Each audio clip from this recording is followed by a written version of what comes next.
Today on the Minutemen Initiative, we're going to be talking about lessons learned in Afghanistan. And today we're joined by Andrew Register with Pridwen Tactics. Andrew and Jacob got to serve together over in Afghanistan and took away a lot of lessons and things that could be applied to being a modern-day Minuteman. We've been really looking forward to this podcast, sitting down with Andrew and talking about what all they took from it, and we can't wait to share it with you.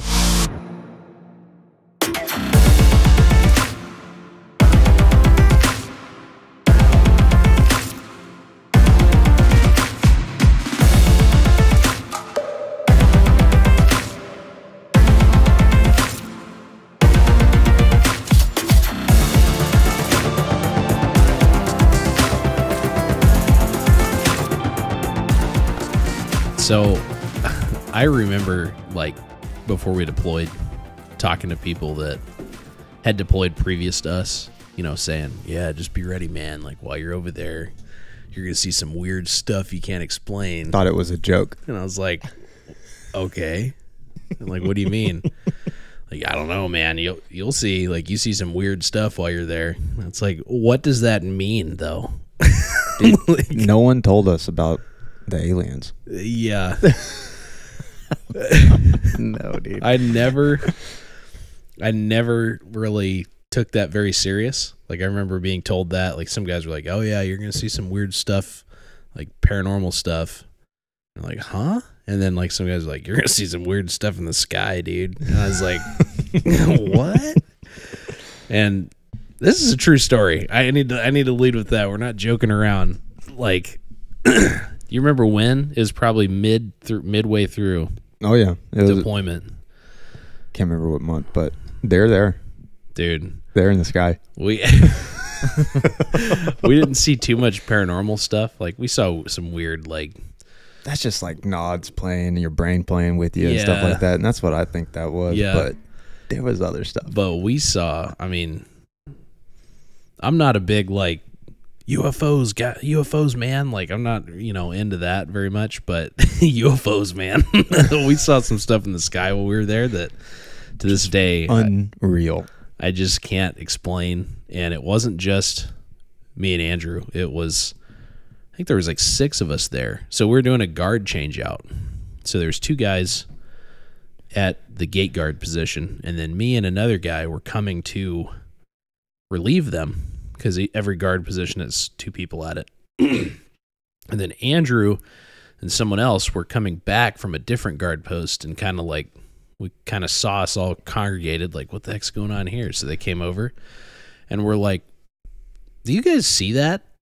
And they turn around, and we're all standing there looking up at what is 5 individual objects that look like triangles with a light on each corner. And a light in the middle. And we're sitting there looking at these things. No sound. It's dead silent. It's nighttime. They're not far up either. Like, they're near us. Well, yeah, they're like just overhead. Like, you could see that they're pretty big. Everyone thought they were like stars. Like, and it kind of looks like, because there ain't no lights over there, So anytime you look up, all you do is you see those stars. Yeah. So the coolest stars you've ever seen. Yeah. Especially like under night vision, know. Which we all have our night vision too. So we're like looking at them like, what is that? And it kind of hid from us at first, but then you just see these like clear they like dots. Opened and moved and stuff like that. Well, they were like, freely floating. They looked like something floating in water. Like, that's like the best way to explain it. Like, they looked like they stayed the same, but you could tell it was 5 individual objects, and they were like kind of like flowing in the, like, they were doing like weird movements that didn't make any sense. No sound. Like, that was the weirdest part, because if you see something flying in the air, like when a helicopter comes by, first of all, it's like, and it's super loud, and you can see it, and like you see it under night vision, or with, usually not with the naked eye as well, because they fly like blacked out, but you can easily see it under night vision. They have like IR lights and stuff on them. But even not under night vision, though, you can see them and hear them. You can see like a Definitely dark shape. Engine. These things were, you could see under night vision very clearly, or just with the naked eye, because the light was like, it was like an ambient light that was putting off like a yellowish kind of light. And it looked like loom. Like I remember being like, Yeah, we called in for a loom mission to see if anything was going on. yeah. So we called the sergeant of the guard that stays in the TOC, which is the Tactical Operations Center. That's where they manage everything and manage the guard, you know, the security. So we called him on the radio and we're like, hey, is there any loom missions that have been fired in the AO, in the area of operations? And get back to like, no. Like I could tell by his voice, he's like, why? Like guard the facility. Like, what are you doing? And so we're just like, okay. So we're sitting there looking at it, talking about it. We're looking at it through like our scopes. We looked at it through thermals. And that's the craziest part too. Thermals just they're invisible. You can see everything with your eye. You can see it all with the nods, and then you put thermals on, and they're not there. This is zero heat signature. Like it just looked like you were looking in the sky. Mm-hmm. We were like, what? And we had two different thermal units, and one of them has magnification. It like goes on the end of a, you can put it on the end of a rifle, and we pulled that out of the gate guard position because it was in the truck at the gate guard position and used it. Excuse me. And yeah, nothing. So it was weird. So we're sitting there watching these things, and then I actually got on the radio. I was like, SOG, you know, gate, and there he was like, go ahead. And I was like, do we have any air assets on station? And he's like, stand by. So he's gone for a little bit, and he comes back. He's like, no, we don't. Like, what's going on? Like, I could tell he was like, what are you, like, stop doing weird things on the radio. And I was like, all right, roger that. I was like, would you mind stepping outside and looking up? Just remember saying that over the radio. I didn't want to say, like, we have unidentified flying objects overhead. You know, I just was like, could you step outside and look up? He's like, stand by, like all frustrated. Yeah. And he's, you know, about 10 minutes go by. We're like still talking about it. And it's a weird enough phenomenon that like when you get done on guard, you're out of there. Like you're like, going to bed, leave me, no one don't talk to me. I'm out of here. This is stupid. Cycle. Yep. I don't want to see anyone anymore. And so this is enough to have two guard positions that have been relieved to just sit there and just stay there. This has probably been 45 minutes now of us just sitting there looking at these things, talking about it, like trying to like use our ACOGs and, you know, magnifiers and like binos and stuff to like get a better look at them. And they're just floating, and they're just like gracefully like kind of, and they would kind of like awkwardly change positions. Like they would just be like they didn't make any noise, but I just had to make a sound effect for that. They would kind of like twist and turn and like rotate, and they didn't make any noise. Yeah, make a sound effect. And they were in like a line. So each one is 1, 2, 3, 4, 5 were like in this line, kind of like zigzagged, because they were kind of just freely moving, but they were clustered together. Like you could tell that they like stayed together. You know, it was weird. Well, anyways, SOG comes back on the radio. He's like, yeah, we don't have any, or no, he says, because this is after he got out and looked at him, and he's like, yeah, gate SOG. He's like, I don't know what that is, so just go back to doing you, kind of thing. And we're like, what? So we're sitting there still looking at him, and then all of a sudden, like we're just watching him, and they just like all five of them just left like at a speed that made no sense. Yeah. Like it was just like no sound though. It was just another sound effect. But gone. Like literally like the from sitting still, kind of twisty turny moving around to just gone. And one after the other, they all went off in the same direction. And maybe 10 seconds after that, what is it? All guard positions. This is SOG. Viper's going to be on station and passing through our AO in about 5 minutes, which Viper's F-16s. And then sure enough, you hear them. You know, you can hear those, and those were higher up in the air than those little triangle spaceship things were. You could see them with your easily. You could see them. I remember looking at those with thermal too. You can see the and on those you can see like the exhaust, like the thrust coming out of them, like this big trail of heat. And yeah, so then what's weird though is usually Viper, which again is F-16s, they always fly in pairs. There was 4 of them, so there was two pair, teams. and they usually pass through. So like when they always tell you like, hey, we're gonna have this air assets coming through the AO. Like you always get that information, but that's usually just like a flyover and they're gone. They stayed there for a good 20, 25 minutes and just flew around and were super annoying and just like really kind of lower than normal and just super loud and we were like, dude, they are 100% looking for whatever that was. Yeah. So we can't confirm that that's what they were doing, but they definitely showed up to fly over our stupid tiny little cop in the middle of nowhere, which there's nothing going on for F-16s to worry about there, except for whatever I think was in the sky that night. And they flew around there in that area for, like I said, 25 minutes, and then they pieced out. I mean, it wasn't just that night either. It was, I remember we had, what was it? Andrew up there on, not me, but another Andrew. Platoon. He's up there on tower, 3, I think it was. Yeah. He was on with the tow missile. Yeah. And the other night, man, it got way close, and it was just that single one that came down, and I thought they were going to take Vrooman. Yeah.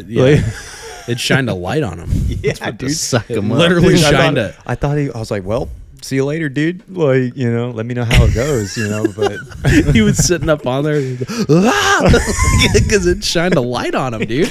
And then he's on the radio too. He's like, do y'all see this? But from his perspective, he said it looked like the cloud lit up above him. Yeah. Like he's like, I thought that cloud was going to take me. But dude, 100%. And up above that cloud, it was another one of those things. I remember talking to one of our sergeants. We were discussing it, and he even brought up the whole conversation about like, well, if you were an alien, what would you observe first? An alien on a different planet. 100% the military. What's your strongest superpower? What's it capable of doing? Yeah. So, I mean, I now am a believer of aliens. But dude, those ships were something else. And just the strangest part I still think is that once you put thermals on, it's invisible. Like no heat signature at all. Like weird. Yeah, that's probably the craziest part. That's the part that didn't make sense. If you've listened to that podcast with Joe Rogan and what's that guy's name? Bob Lazar. Yeah, Bob Lazar. Yeah. Because he was talking about how that generator pushed out no heat. Yeah. It kind of all, I don't know. Ties together. Yeah. Well, that's the weird thing is that ever since then, I have never been an alien guy. Like I never have. I've always thought that's dumb. Like I've never been, like I'd get in conversations and I was always like, no. But after that, I don't know if I think maybe it was some kind of technology that we have that hasn't been released yet and no one knows about.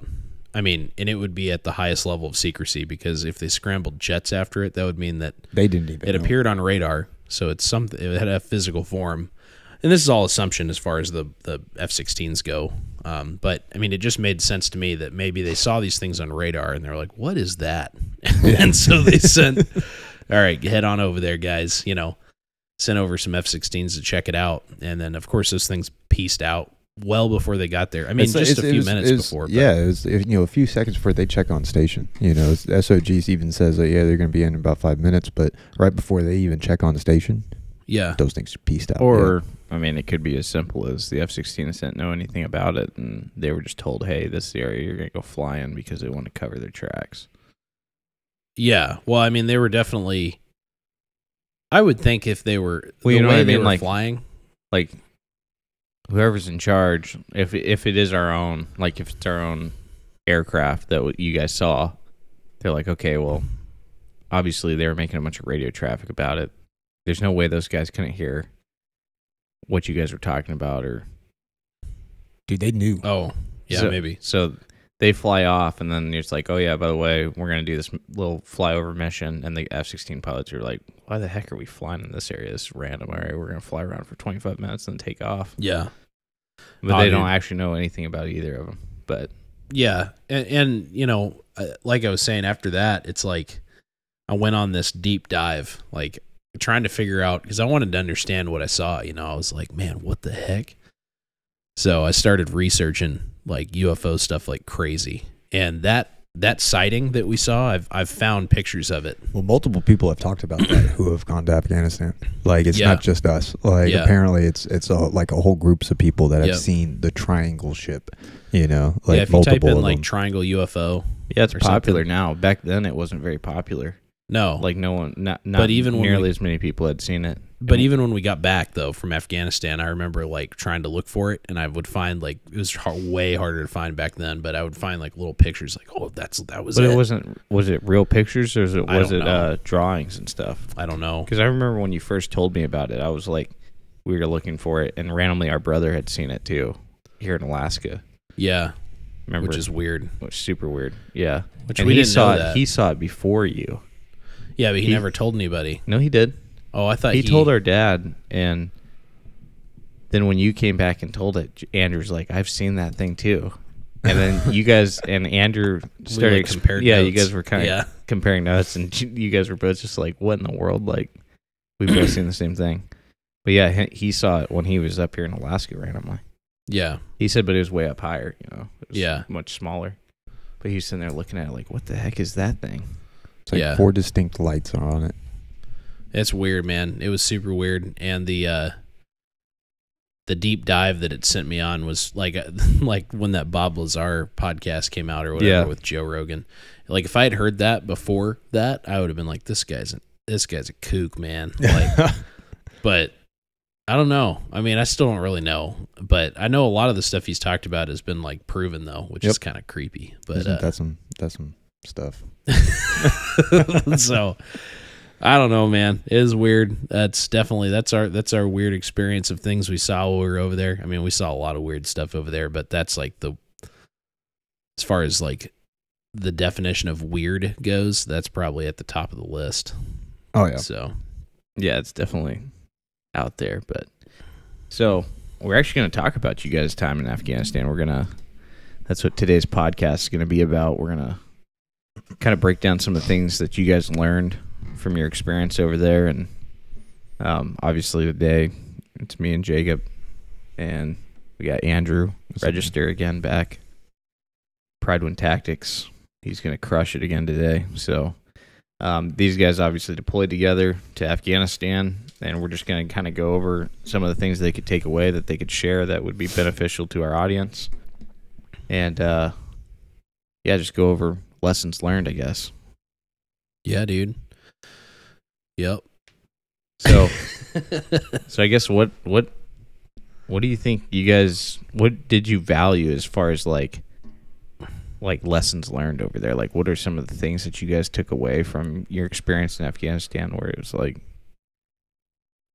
go ahead.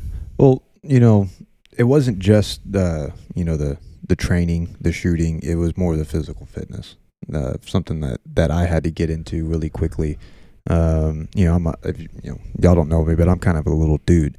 And we would be in the gym multiple times, not just because it was what we wanted to do, or it's because you had nothing else to do.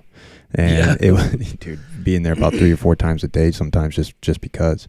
And it was more than, knowing, the battle tactics. It was more than, knowing how your firearm operates. It was more than just vehicle operations. It was, you had to ruck, you had to walk, and I'm just letting you know, there ain't no concrete over there. There's no flat surface over there. Yeah. So you're constantly having to move on gravel, things like that. And that's actually one of the things I miss the most. I never realized that I would miss concrete or sidewalk, so much. When I got back home, just stepping on concrete was one of the coolest things I've ever done, it seems like. I remember when we were there, you said towards the end of the deployment, you're like, I just want to walk on carpet again. Yeah. That's freaking hilarious. I love carpet. You get so tired of walking on dirt and gravel. But I agree. I think that's a good one to start with. Physical fitness, man. Like, that's always been one of my weaknesses. Like, I've always enjoyed eating over working out. So even like before deployment, like right as we went in, I was on the more fluffy, chunky side, but dude, I had to get shaped up real quick. I lost a bunch of weight over there. I remember that. Yeah, got kind of leaned out and trimmed up. But yeah, man, it was good. It was a good it was a good time to get in good shape, and you had to get in good shape, because the kind of walking that we had to go on, ultimately it's like the more fit your body is, the more fit your mind is, so it's like you're going to be out there with little sleep in some cases, like, and that's kind of a caveat, but like the length you can go without sleep is a lot more than you think. Oh man. It's kind of crazy, but you've got lack of sleep, lack of good food and nutrition in some cases. So you have to have a level of fitness, and you don't have to be a freaking monster necessarily, but if you are, it only helps you. I mean, there were guys that were, super, super jacked and, good to go, but your body can be a liability for sure. Like if you're, and we had guys that were definitely not in good shape, out there with us, and we noticed it. Like it definitely affected them.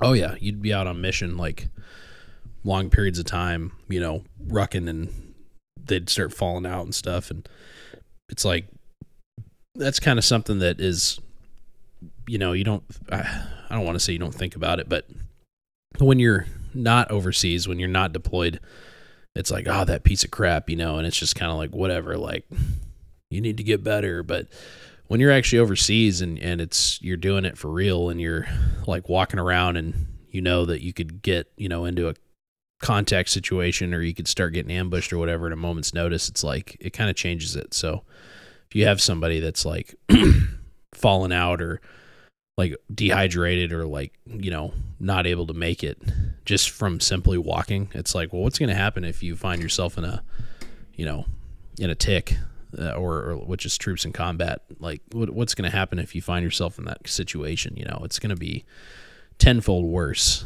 So yeah, and physical fitness is such an important part in like medical emergencies and whatnot, whether you're the one that's administering aid or you're the one that's actually injured. Like being physically fit when you're injured not only will help you survive through, some traumatic injury, but it'll also help you with recovery time as well. Like some guys just, like you saw it all the time overseas. Like guys would get ridiculous injuries and they would be able to bounce back from them, mm-hmm. And they would survive like, multiple amputees and all this stuff. And it's like that ultimately comes back to because they took care of their bodies prior to that. Yeah. And they were able to actually recover, I mean, I always had to, get our gym rat Will, and I had to go to him multiple times, having to be like, yo, what do I need to do next? What do I need to do next? What do I need to do next? Next thing you know, he'd have me in there about 3 times a day, But yeah, that caveat on that, physical fitness is one of the main things that I realized while you were over there is something that you needed, and the hydration levels as well. Yeah, but, I mean, coming from experience, I've been a heat cat about 4 or 5 times. Like, yeah, and don't get me wrong, we have a ton of water over there. I remember those like pyramids of pallets that we had at that one point. Just water baking in the sun. Yeah, but it's funny because like, was it like 4 months into deployment? They were like, yeah, this is kind of bad. Don't drink the water bottles that have been out in the sun. Because of the plastic. Because it's got bacteria in it now or something. And we were like, that's all we've been drinking. What are you talking about?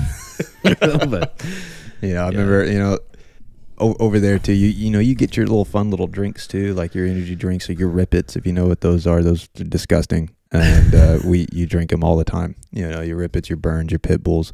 But dude, I remember having cases of chocolates underneath my bed. Dude, you are bringing me back right now. But water and hydration is also. I want to get a Rip-It again. No, you don't. Just for old time's sake, dude. You were saying you can get them at Walmart? Yeah, man, I've seen them. They're huge. They're like the giant cans of them too. Now they're not like all we had of them were like those little small cans, like But what'd you call the other day? The chode cans. Oh man, all of them were the the chode side cans. But yeah, you can get those Rippets now at Walmart, and that's just something I'm never gonna touch again. Yeah, no, I'm glad you brought up hydration, because it is like, I think along with fitness comes, nutrition and hydration. Yeah. We actually ate pretty well. I was about over to there. say that we ate awesomely over there. That was a big reason why I was able to lean out and trim up so much, was because you had a breakfast, lunch, and dinner. Yeah, and it was- sometimes you weren't there for the breakfast, lunch, or dinner, but there was always a scheduled time for that. Yeah. So like when you were there, you actually got your 3 meals, and those, man, give it up to, I can't remember his name, but not the staff sergeant, but the specialist that took over. What an awesome cook, dude. He at the end of it, about halfway through our deployment, every Sunday, if we were there on the cop around 9 a.m, all we had to do was go to him. He'd give us eggs to order in Afghanistan. Yeah. He would sit there and make that stuff for us. Like, but what was an it the awesome. pour over eggs? Yeah, I mean, it's still cool. Yeah. No, I mean, like you said, you're not always there for all those meals. Like, the only time you eat that regularly is if you're on guard rotation. So what we did was we had like multiple platoons on the same cop, and then we rotated. So like one would be missions, one would be like QRF and like follow-on missions, and then one would be force protection, so like guard. So then you'd rotate like every week, I think, right? Mm-hmm. I think it was, what was it? It was I remember it was like a 13-day Or no, it was, I'm sorry, it was mission, like priority 1 missions, priority 2 missions. Those one platoon would do the one, or then the next platoon would do the priority 2, and then force protection was QRF as well. That's what it was. Yeah. So, but yeah, I mean, physical fitness. I mean, overall, like the whole experience was. I mean, we were there for, almost a year, and it's a long time to be somewhere else doing that in a completely different part of the world, different culture. But you have to, really have your ducks in a row. And I think like that kind of leads me into another thing that I found very valuable, and it's stuff that I've brought with me into like business ownership, and some of the stuff that Steven and I do here is like having proper procedures in place, like standard operating procedures, and level of like quality levels of coordination, like actually planning ahead.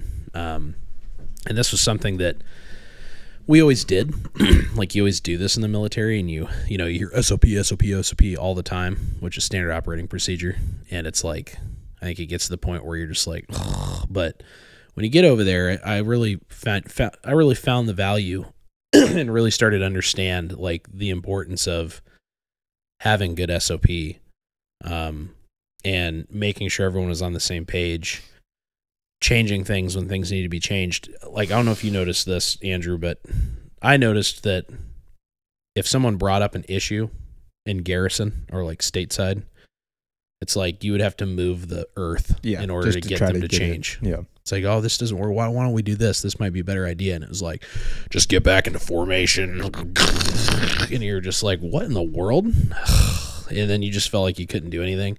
But over there, it's like it seemed like it was a different mindset. Yeah. Yep. It was like, oh, well, why do you think that? And it's like, well, here's why. Like, okay, well, you know what? You're right. That is a good idea. Like, I felt like I was actually able to talk to our platoon sergeant or our PL or whatever and be like, hey, we're doing this when we're out on convoy, this is happening and this is dumb, and we keep getting stuck because of this or whatever it is. And they're like, okay, yep, that makes sense. Like, I mean, over there too, like it's life and death over there. So you have the right to say, hey, something's up, something's different. We need to change it, because you're the ones driving. Y'all are the ones walking. How many times did not the platoon sergeant, not the PL, or not the squad leaders found issues like inside those roads while we were driving on? It was a lot of people trying to find those problems. It wasn't just those one individuals that are doing it. So everyone over there is more, I think, in tone with the idea of that team fight.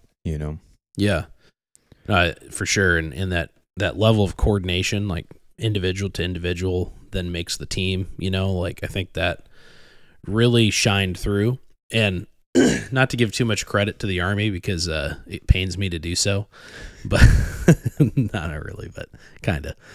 they actually did a pretty good job at preparing us for deployment. Yeah, absolutely. Overall, like, you do all that stupid stuff, and I remember looking back at it and being like, what are we doing right now? And then you get over there and you're like, oh, okay. Like that was to make sure we knew how to, like, be critical thinkers, and that was to make sure that. Yeah, and that's where I think the Army has some shortcomings, is that they, and I don't want to say the whole Army, I guess I don't want to, so at least in my unit, you know, we did a bunch of stupid stuff, and it sounds like the same for you guys' unit as well.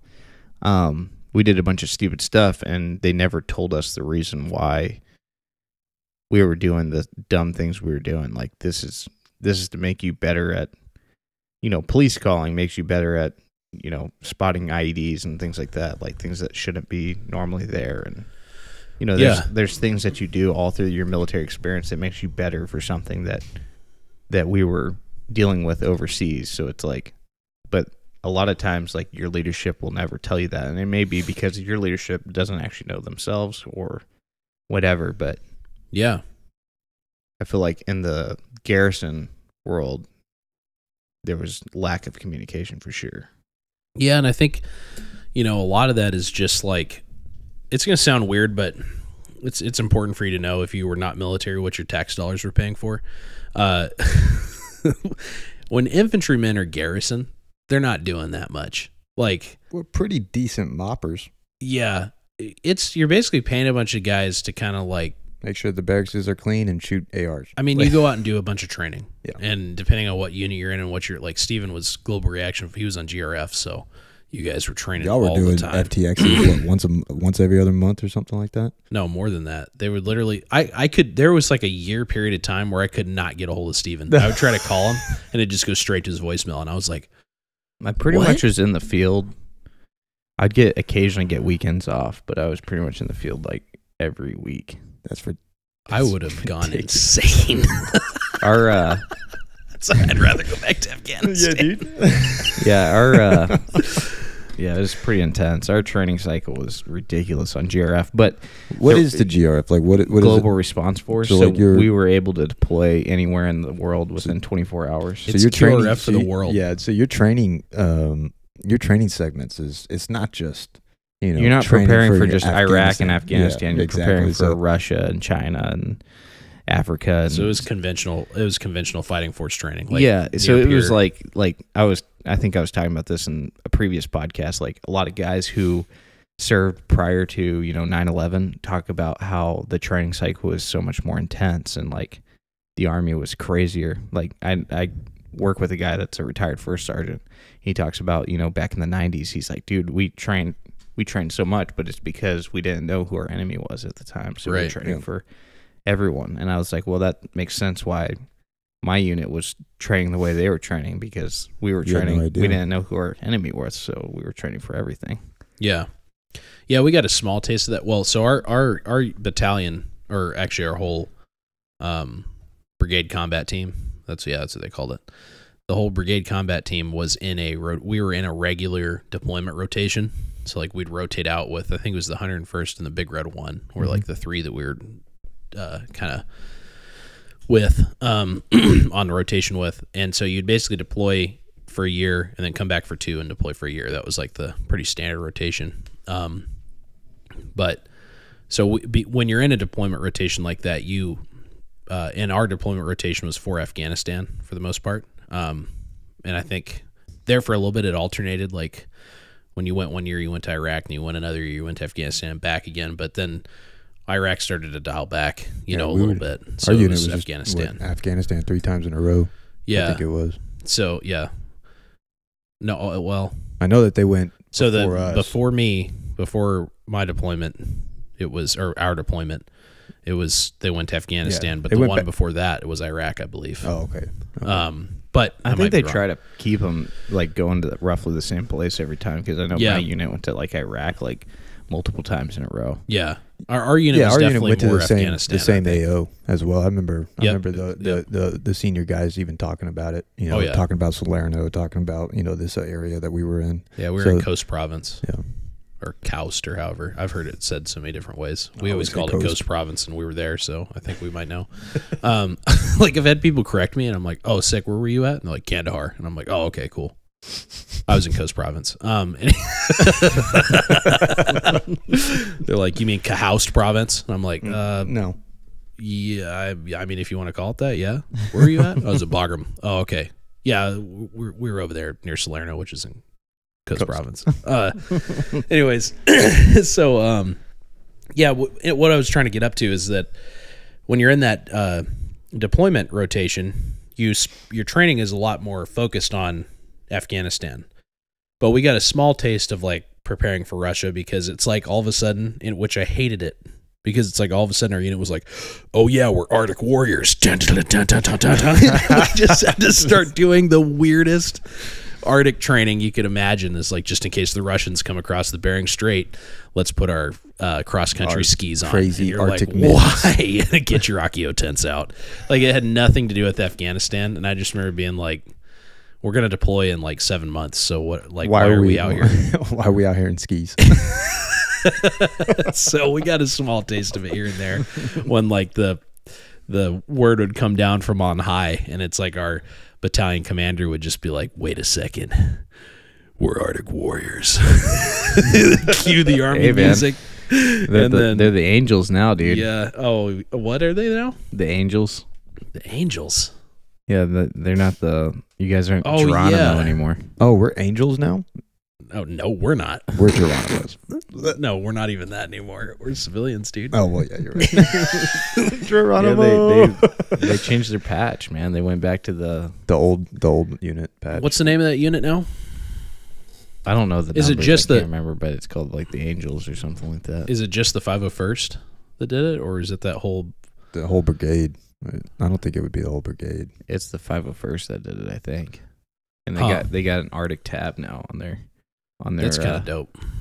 On their patch. We should have had that, dude. We did so much dumb, like the cold weather survival in Fort Greely. You remember sleeping outside when it was like negative 50 degrees? Yeah. I think it's just because to consolidate the fact that you guys were like, your unit patch was the same as Hawaii. And I think just that had was an like airborne tab over the top of it. Yeah, it was like a confusing thing. Like, who the heck are these guys? Like, I remember being in the 82nd and like someone seeing that patch and being like, it was like a guy who had the deployment patch, like you guys' deployment patch. Yeah. And people would be like, what patch is that? And I'd be like, that's Alaska, man. They'd be like, what? Because they're either used to the mountains, you know, the old school one. I thought you were gonna say what you guys called that. I almost did. But anyways, I'm just gonna say it. The old dick with wings, dude. Yeah. It's a bayonet and it's got mountains behind it, but it just doesn't look like doesn't look good at all. Yeah. That patch is kind of sick though. I kind of wanted that patch. Yeah, but then I like my electric strawberry. Yeah. Yeah. Then the electric strawberry with the airborne tab is. So I think they were just like, you know what? Let's stop being confusing. Yeah. Let's separate them from like getting confused with Hawaii, and let's go back to the Angels. Yep. You remember getting called out? I can't remember if you were there. Maybe it was Brendan. I've been called out quite a bit. No, do you remember getting called out? I think it was in JRTC when we went to Louisiana. Oh yeah, by that one individual for not being allowed to have airborne tabs on there. Yeah, because he thought we were from. He's like, "Hey, what's going on here?" And we're like, "Probably thought you guys were from Hawaii." Yeah, he did. It was the guy that was at Fort Polk, like, and it's like he doesn't even know. Like, you can't tell me. Dude, I remember smashing that guy to the ground. I was like, yes, I'm in the right and you're a higher rank than me. Destruction. Like, I was so, like, I did it tactfully and politely, but it was just like so we were fast. at like a PX or something like that, and he called us all out for our patch. He was a sergeant first class, and he was just like, hey. Like, and as soon as you hear the, hey, and you're in the military, you're just like, no. Here he comes. He's like, hey, you. And we're just like, hey, you. And so we like turn around and look, and he's like, come over here. And like, we're just kind of like standing there, and you know, he's like, I don't think we even stood at parade rest. We're just like, what's up, Sergeant? You know, he's like, what's going on with your patches? And he's like, we just looked at him like, what do you mean? Yeah. I just remember like being like, he's like, you aren't authorized to run an airborne. He's like, I see you guys are airborne, because we had like our airborne wings on. He's like, I see you guys are airborne, but you're not authorized to run that airborne tab. And I was like, negative, Sergeant, we're from the 501st. And he was just like, what? And I was like, yeah, that's a negative, Sergeant. We're in the 501st. We're from 425 in Alaska. He's like, oh. Yeah, I think you're not from Hawaii. I was like, negative. That's our parent unit. We're from the 425 of the 501st, or 501st of the 425. And he's just like, my apologies. You guys continue on. Carry on, Sergeant. He hit us with the airborne, and I just remember being like, he was probably an old 82nd guy or something. I don't even think he was airborne. Dude. Oh, he wasn't. I don't know if I didn't even see. I was about to say, dude, hit you with the airborne. Man, I used to go out of my way in garrison. He probably was to like find officers who weren't airborne qualified just so I can salute them and respond back with airborne. Like, oh man. So anyways, you guys got fitness, SOPs, and coordination. What are some other things that? Well, I guess just to kind of like wrap up the coordination, I had a couple of thoughts. We went on a rant. Yeah, we did. It's gonna be a ranting cast, a rant cast. Anyways, it's just I think my eyes were open to like a lot of the dumb stuff that happened stateside when you're in the military. When you get over there, it's like all that gets stripped away, and it comes down to like what's going to keep guys alive, what's going to make us effective at getting the mission taken care of, you know, what's going to keep guys like fit and ready to go. And there's a lot of coordination in that. I also found the value in briefing before every mission. Like I compare it to like when pilots do a pre-flight checklist, which Stephen and our dad is a pilot, and he's been a pilot for decades now, and it's really cool to get to. We've got to ride in the jump seat or even the co-pilot seat a couple times, and listening to my favorite's when I get to ride in the jump seat and you get to hear the pilot and the co-pilot both go through their checklist. It's so fluid, but it's not complacent. I've always admired how serious they take it. I mean, it's like, I don't know what they're saying, but it's, you know, they're just like flaps. Yep. You know, they're going through the motions, but they're actually going through the motions. It's intentional. Yeah. And that was, I remember before deployment, we would do these little pre-mission briefings, and it was like, okay, guys, we're gonna just, you know, what's going on. Like, it's gonna be this, and you just stop being stupid, and you know, and it was just kind of like. But over there, man, you'd have diagrams, you had, you know, vehicle order, you had convoy speed, catch-up speed, like it was. And you were locked in. Oh yeah, like I remember, it's engaging. Like, you know, you got your gear on, and the coolest thing too is like we would individually brief the sections we were over, like. You know, if it was like one of the big things I did on mounted missions was like vehicle recovery. So I drove like the Kazovac vehicle and the recovery vehicle. So it kind of did both those things. So, you know, I would brief like, hey, in the event of a rollover, this is what we're going to do. In the event of this, or, you know, if we got to beat feet out of there with a casualty, we're going to do it this way. Like that everyone has like their specialty, and, you know, questions get asked like. And there wasn't ever a feeling of like, hey, shut up, you. Like it was like, hey, this happened last time. We need to make sure that doesn't happen again. Or, hey guys, this worked really good last time. Let's think about implementing this. All right, dude. You know, so it was like it was actually pretty cool. I actually really enjoyed it. And you go over the same stuff every single time, but I think it's valuable to have that. The last thing you talked about before you went out was like, all the procedures and all the ways we're going to take care of business while we're out there. And I think that's super important. And that's something that I highly encourage for, even if you're just like training, like you're just going to the range to train or whatever, like, and you know, last podcast, we talked about having a plan when you go train. And I think like if you go train with a group, you know, and even if this is just going to the range, like sitting down and saying, hey guys, this is what we're going to work on. Learning what multiple firearms, what multiple people are doing while the operation is happening is all your tactic. So learning as a group, training as a group, it could be more than just kind of doing the clearing the room. But like I said, it's the briefs, it's the know-hows with the group, you know. Yeah, you can do multiple things with that group. Would you guys say that, yeah, I mean, you're kind of complaining about doing that stuff in the garrison world, but would you say that better prepared you for when you guys were doing it for real? Yeah, it might have been a little more lame, and I mean it's lame because your home is right down the street, like, so like when you're out here doing all that stuff in garrison, you start thinking about like, I could just be at home, but like when you're over there, that is your home for that point, and these are your family for that point. Yeah. So you're a lot more engaged. Like it's a lot more focus pointed on just the team itself. Yeah. Yeah, and there's something to be learned about actually going up. Like I've noticed, like when we do trainings or whatever, or even in the military, when you were tasked to do briefings or whatever it may be, getting up there and actually doing it, like it's a little bit nerve-wracking at first, like, because you're like, oh man, I may not be the best person fit for doing this briefing or whatever. I'm going to do it anyways. But just getting up there and getting used to doing that, especially if you have a group of people that you train with, getting used to like kind of just like laying it all out there and, being the one that takes charge. Yeah. When you start to own it, like you get to the point where you're like, you're the guy, you know what I mean? Like at whatever this is, whatever You recovered my vehicle so many times, man. You were the recovery guy, dude. Yeah, dude. That's like most of deployment and driving is just getting stuck and having to get unstuck without being killed. That's like, no, not really, but kind of. No, I mean, you become the guy, like, so you start to own whatever that role is or like that specialty. So like, I think in the more you do it, the more confidence you build, and I think it's important. So I that's a big takeaway for me that I've really found. I think our our consistency in our platoon to always brief. I don't think the only times we didn't brief was for QRF. But thing is, we briefed en route. Yeah. Either on the trucks or en route. We would, on a mission, on our mission cycles, we would be in that little conference room, but on a QRF mission, we were briefed still. It's a different type of briefing. It's a rolling brief, I guess you could say. Yep.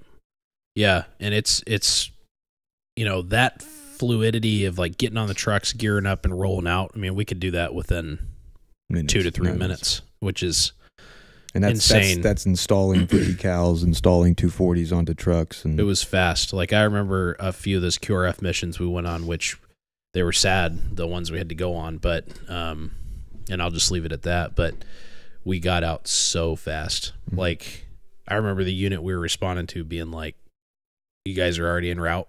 We're like, yep, roger that. We're on our way. And that level of cohesion and coordination is not birthed overnight. That's something that takes having standard operating procedures. It takes having a lot of coordination. It takes having cohesiveness and really trusting the people to your left and right. Like that's something that I think you get from continually training. Like, so if you train with a group, like I can't stress the importance of like pushing yourselves and, trying new things and working together and constantly like reinforcing what worked well and what didn't. Cause then you'll build like kind of almost an autopilot cohesiveness. Like when we did QRF stuff, it was like everyone knew what they needed to do. It was super efficient and everyone was moving, like everyone was getting after it, Everyone had like a job. Yeah. So. Cool. Yeah. Yeah, I think that makes sense. I mean, I would say that, that's having coordination and SOPs is kind of almost where it should all start. I think that's where that's obviously where you start your day, to where you get everyone on the same page and everything like that. But also, like, if you're just getting into this, starting with that would be like a good way to like kind of setting a standard for a group of people that you're training with. So, yeah. What are some other things that you guys kind of took away? Well, I think kind of going off of, I think in the same vein a little bit, like we're talking about like getting your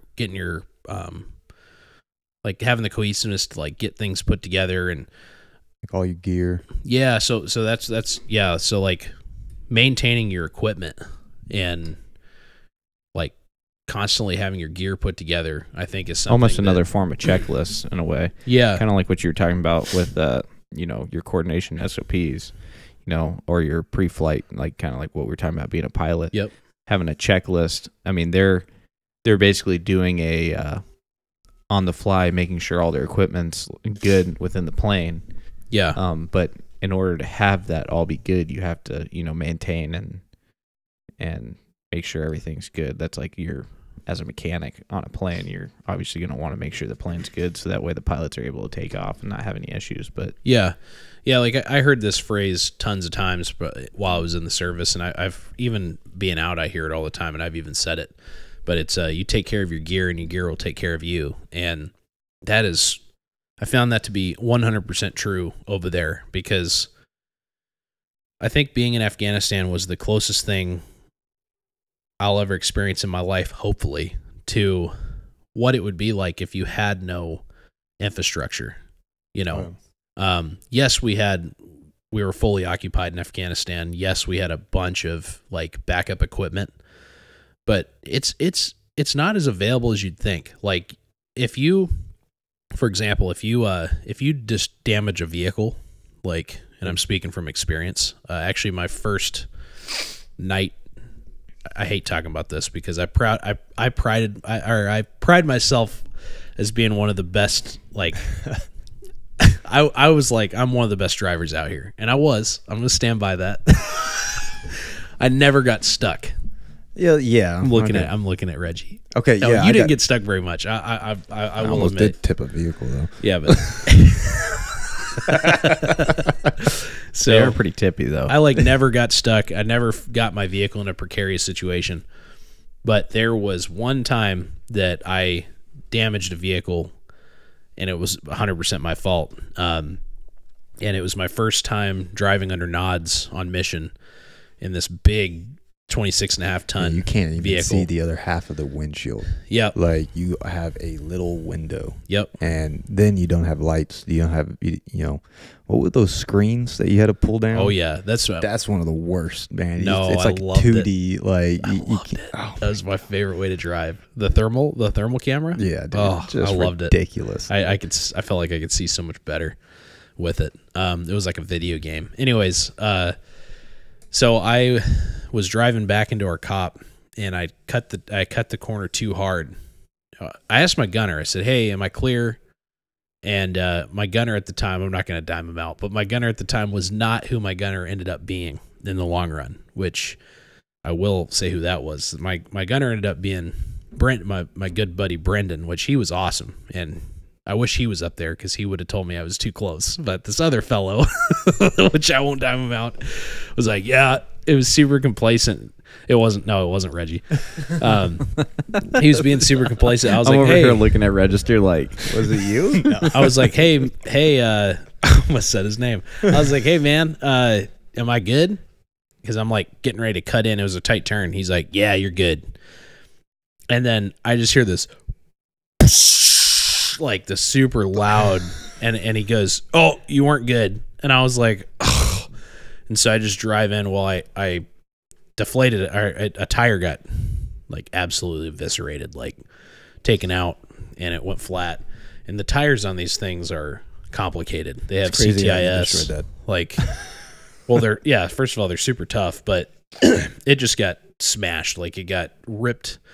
Well, anyways, that truck was down for like 2 weeks. Like, and it sucked because it was a sick truck. I really liked it. And then they put me in this junky, jalopy, stupid vehicle. But point being, it took a long time to repair that vehicle. And yes, we had an extra vehicle, but it was a piece of junk. Yep. And that was my consequences. I had to deal with this crappy vehicle for a while until a truck that situation could have been prevented. But, I was tired, and I should have got out and checked. Like, we were in a safe area. I could have just jumped out really quick and looked and known, and then jumped back in. But so yeah, it's not as easy as you think to get your gear replaced. And like, if your nods get destroyed or something, like, sometimes it takes away from your overall surplus of what you have. And your fighting capability. Yeah, and it greatly diminishes, what, like, your that could have been way worse, if that was in a location that wasn't as, obviously you guys were about to pack it up for the night or whatever. if that had happened to happen mid-mission, that would have... Yeah, and stuff like that did happen mid-mission, and thankfully we had good SOPs in place to take care of business. Like when my truck hit an EMP, and then Jacob had to tow me back, and we died in there, dude. It was so hot. That was another one of my heat cats, dude. Dude. That was crazy. Dude, the whole truck, and we just all looked at each other like, what just happened? Yeah, his truck, I think it was didn't it end up being your wiring harness or something failed? But yeah, his whole truck just like went dark. Like just everything failed. All the whole convoy's just leaving, and then the only person behind me is Jacob. At that point, like, just like, yeah, and you guys didn't have radios. We didn't even have radios. I was like, so I'm yelling at sergeant team leader over here, be like, get your embedder right now and let them know that they're leaving us behind. Like, yeah. And we're trying to hail you. I'm like, yo, like, you guys good? Like, what's going on? Hey, what's get up? all the Let's embedders go. out Let's of go. the Wake up. backpacks and all on the flicks, turn them all on, because even our radio died. Like, it was. So they had to go dismounted radio for the rest of the mission. But yeah, we towed them back. So yeah, that stuff happens, man. I mean, stuff fails, but and that was beyond you guys' control. That was not something you guys did. But having good like discipline on maintaining your equipment, right down to the just simple things like even your body, like maintaining a good level of hygiene, like that kind of goes back to fitness a little bit, but that all the way up to like your uniform that you wear, like your clothing, like you got to keep that stuff clean. If that stuff starts getting, super like nasty and it's not your good. Pants start being able to stand up on their own. Yeah, it's not a good sign. But your gun, like you got to keep your gun clean and maintained, and also a good, I'll be the first to admit I hate cleaning guns. I hate it. I'm not a big gun cleaner. Like, people are always surprised when they see my guns. They're like, "Oh, your gun's dirty," and I'm like, "Yeah, it's because I shoot a lot and I don't hardly ever clean my gun."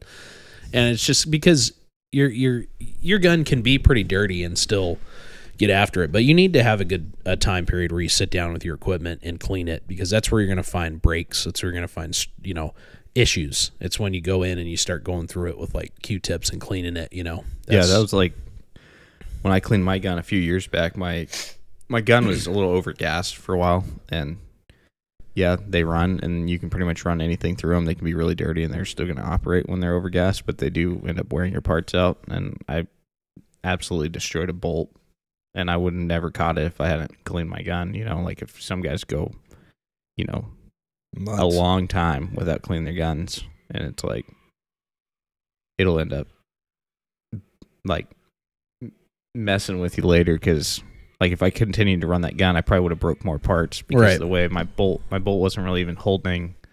Like when it would chamber around, it wouldn't actually, like if you were to like tip the gun over with it broke down, the bolt would just fall right out, because it just completely worn out. Which was making it just fly through my like it was coming back into my buffer tube. My buffer tube just at ridiculous Mach 12. Yeah. As fast as those UFOs flew out of the AO. Yeah. Yep.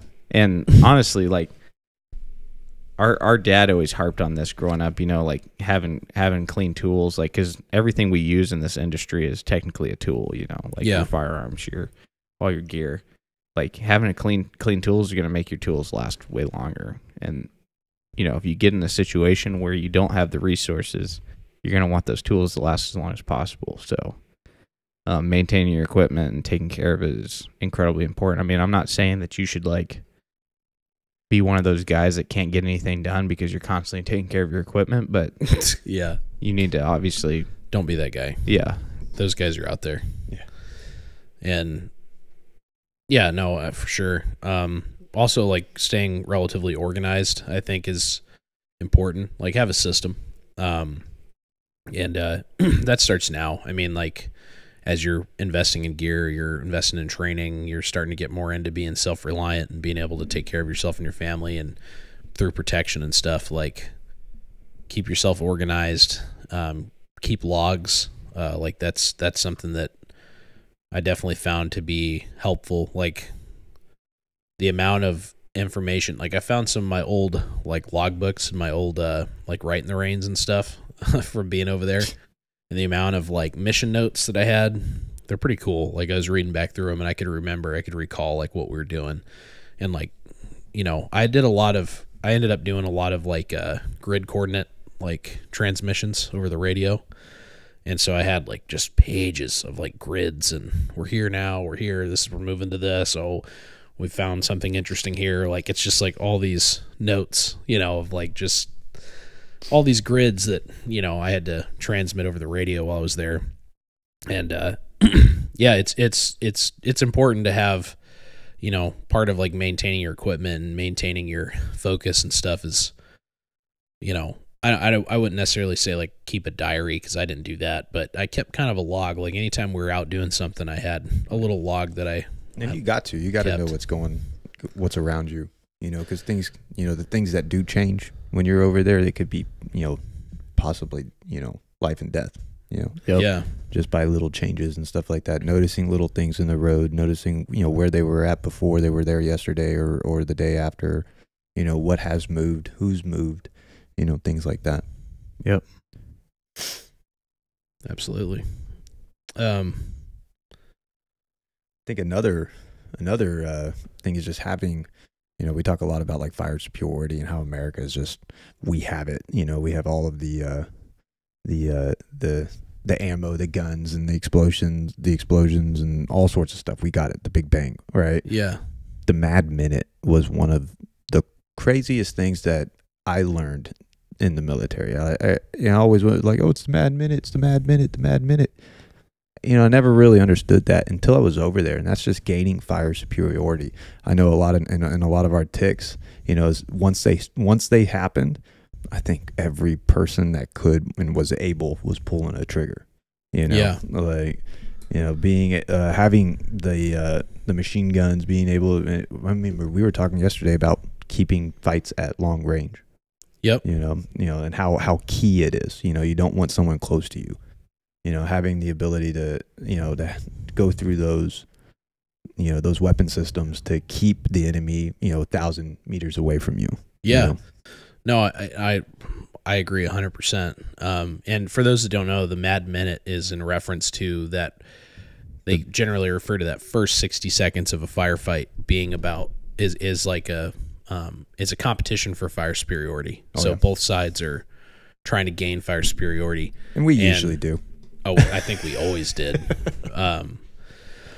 But it's important to know because even from their perspective, I mean, we would, you know, sometimes you're not the big kid on the block. We thankfully were over there, but even if you're not, I mean, they were able to do a lot and make a lot of progress without ever really having fire superiority. So, but not getting killed in that first 60 seconds of chaos is important.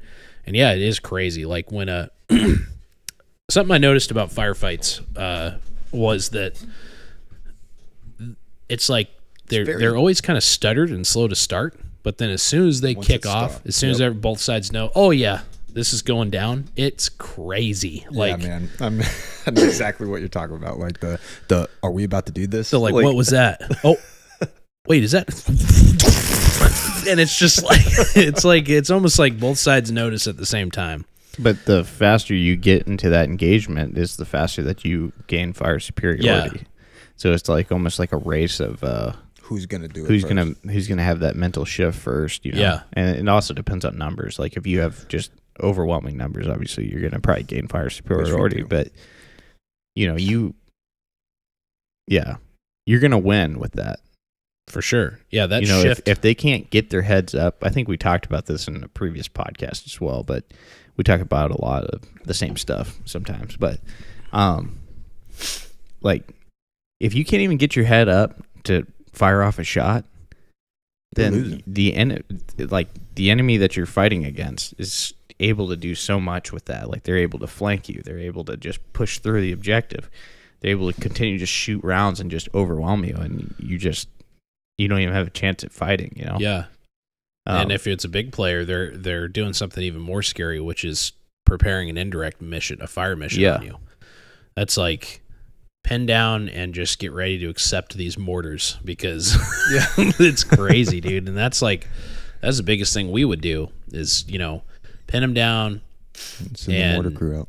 Start a fire mission. like right away. Yep. And it was like, I mean, I think it's almost worse than getting flanked, because it's like You're just waiting. you're just about to have your heads exploded upon. Yeah, but yeah, no, that Mad Minute, that's cool It's that you brought key. that up. I think it's very, very unique to a firefight, and it's almost always like that, unless you have like a fast neutralization, like where you have like a really like very like an individual, like if you have like an individual that like, you know, tries to shoot at you and he gets smoked or whatever the case may be, then that's a little different. When there's two fighting forces, there is that Mad Minute. You Yeah. know, there is, and that's something that, you know, everyone always talked about when we were in the military, but seeing it and hearing it was different. You know? And it was kind of cool to see how we would always take fire superiority.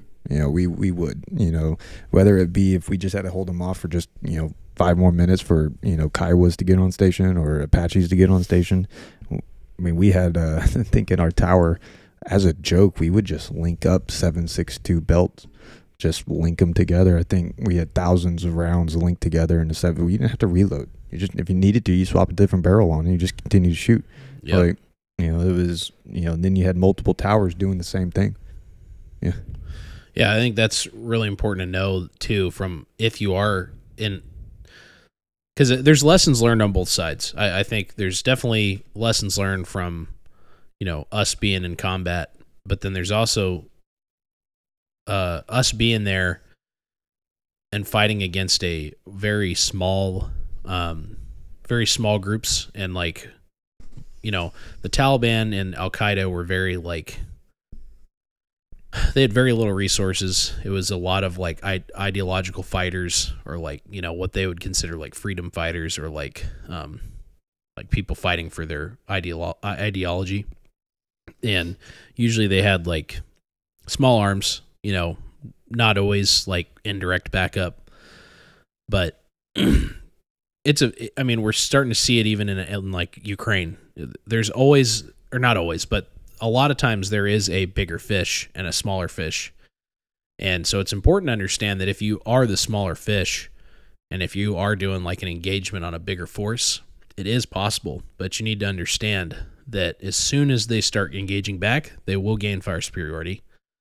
If you don't have some other tactics in place to maneuver, or you don't set up some flanking, you know, you don't have any pre-coordination, and you're not smart. So you either have to do it, a couple different ways. You have to have multiple positions set up to do like leapfrogging harassment, where it's like, You're it's taking harder the to attention away from. Yeah, it's harder to gain fire superiority on multiple locations. It can be done, but it's harder.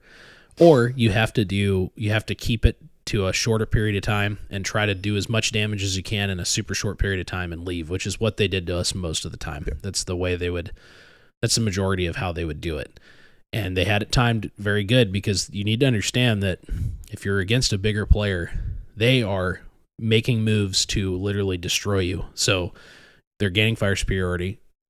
Aircraft is going to come. Yeah, like 100% every single time. Indirect is being, a fire mission is being done. Like as soon as it happens, it's so fast. Like we'd get in the engagement and the radios, you could just hear the radios going like, okay, that's at grid coordinates, blah, blah, blah, blah, you know, and like mortars are getting trained on you right checks now. On station. Like it's within, 30 seconds, you're going to probably start getting indirect fire. I was about to say, and depending on your mortar team, man, I know our mortar team was fantastic. They were fast. Yeah. Like stupid fast.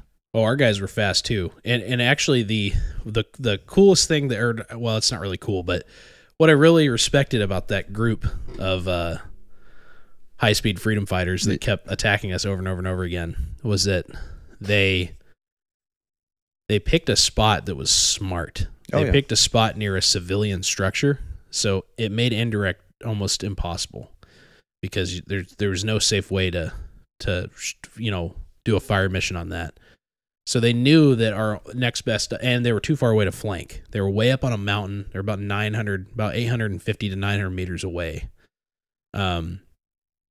So they would launch RPGs, and which was funny because their RPGs would burn out before they hit us. Yeah, it's like about 50 meters in front of us, it just exploded. But from their perspective, I think they thought, they were hitting us because like it probably looked like they made it, but they didn't. We'd just see them go and like self-destruct in the air. But because RPGs have like a range. It's a grenade, a rocket-propelled grenade, and grenades are timed. Yeah. So don't think an RPG just goes forever. Yeah, it doesn't. So they would launch RPGs, they would start belt-fed fire, and they had a few different positions up there that they would engage from. They stayed close to that structure up there in that saddle, that mountain, so they couldn't be indirect fired on, and they had it timed down very well as far as how long it took the Apaches to get there, because we'd call for air support, and they'd get there within a few minutes, usually, 5, maybe 8 minutes, depending on they knew how fast their spin up was. If they were still there when those Apaches showed up, they would be no more. Yeah, they'd be dead. And they'd bail. They'd bail like a minute, 2 minutes before the Apaches or Kiowas or whatever got on station. So that's how you have to be. Like if you are finding yourself against a big, a bigger player, a big conventional fighting force, they're going to have air assets. They're going to have indirect capabilities. And to add to that, they might not be morally, they might not have the moral, I guess, discipline to give a crap about if you're next to a civilian structure or not. I mean, we're seeing it right now with Russia. They wouldn't care. They would just freaking smoke you. So indirect is especially if you're attacking a complex or like a large element, that needs to be something that you have in the back of your head at all times. So, I think, fire superiority, going back to that a little bit, like if you can get it, it should be your top priority. And that's kind of where like the whole phrase capacity is king comes in, because it's been proven time and time again. You look at like battlefield data and stuff, especially from like World War II on, and generally the side with the most ammunition was the side that won the fight. There are exceptions. I tell that to all of my students when they're even picking out their firearms. Even just with a handgun, it's like, do I get this revolver? No, I mean, usually the guy with more ammo usually wins. I still say that to the day, when I'm having students pick their handgun. And that's what's interesting with capacity is like fire superiority usually is directed toward like, a group versus another group, where, capacity can be a one-on-one situation, a self-defense situation. Absolutely. Capacity is still king in that situation. Fire superiority is as well. I mean, ultimately, if you can get rounds out faster heading in the right direction, then more than likely you're going to win, but you got to have capacity in order to do that as well. Yeah, absolutely. And then, those being able to, Andrew, you already kind of said this, but I like that you brought it up. The being able to keep engagements at length, like keeping them at range, is a huge advantage. But it's an advantage that you really only have if you have crew served weapons, I think. Absolutely. But being able to, even looking at it from having just carbines or something, from like a smaller player perspective, if you're getting caught into like, engagements with like near peer kind of players, like let's say it's a group of guys with carbines versus a group of guys with carbines, the side that's got the better marksman in it is going to have more of an advantage. So I explained that out there on the range quite a bit. I take my handgun with someone else's, and I tell them like 25 yards, or even a new shooter, can you make that shot? No, I can. So you would have to get closer to make it easier for you, but each time you take that step forward, it's easier for me. Yep. So keeping them away from you is always going to be a key thing, and that's why we practice that marksmanship. Yeah, you absolutely have to, and and it's going to be a repeatedly hit drum here on this podcast. Yeah, and I think that's what's so important. You're starting to see it start to catch on, I think, in the gun community, but like, AR-15s, you've always heard like, oh yeah, you can't reach out and touch, you can't do this, you can't do that. I think that's kind of getting old. I think people have realized like, actually you can, we train pushing our guns out to a pretty far distance with, you know, 5.56. We train to, you know, roughly as far as you kind of want to push them out to. You know, you don't really want to go much farther than, I mean, you can do it all day long. Like, I mean, you can push them depending on, you know, grain and what kind of bullet you're shooting out, you know, if you're running like match grade or something like that. But, you know, you should be able to go out to 500, 600 yards, no problem. Like, you should train for that, you know, and, we did that this last weekend. Actually, we went out and trained, and you know, some of our guys were like, "Holy smokes! Like, it's kind of a whole nother ball game," you know, compared to just shooting at a, you know, a 200-yard range or a 100-yard range or you know, a 300-yard range. A 300 is still pretty good, you know. That's what the Army, you know, our standard was 50, 100, 200, 250, and then 300 meters. Yeah. So, being able to shoot that far, I mean, you can do that with iron sights. So if you have an LPVO or something like that, you should be able to push it farther than 300, no problem.